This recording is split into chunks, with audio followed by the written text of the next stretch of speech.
বন্ধুরা তোমরা যারা স্ন্যাক গেম প্লে খেলোনি, স্ন্যাক গেম প্লে খেলো, অনেক অনেক মজা। স্ন্যাক গেম প্লে অনেক মজা পাওয়া যায়, অনেক সাপকে মারা যায়। ঠিক আছে, এই যে দেখো আমি অনেক বড় হয়ে যাব কিছুক্ষণের ভিতরেই, অনেক অনেক সাপকে খেয়ে ফেলবো।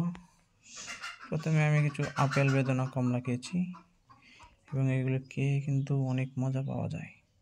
এই দেখো এই সাপটাকে আমি কিন্তু আমি মরে গেছি না, না ও আমাকে মেরে ফেলছে, তো ও মরে গেছে। ঠিক আছে, হ্যাঁ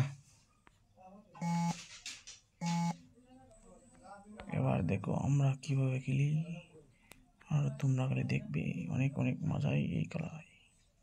ঠিক আছে, এইটাকে আমরা মেরে ফেলছি, এই যে বড় বড় আপেলগুলোকে। ঠিক আছে।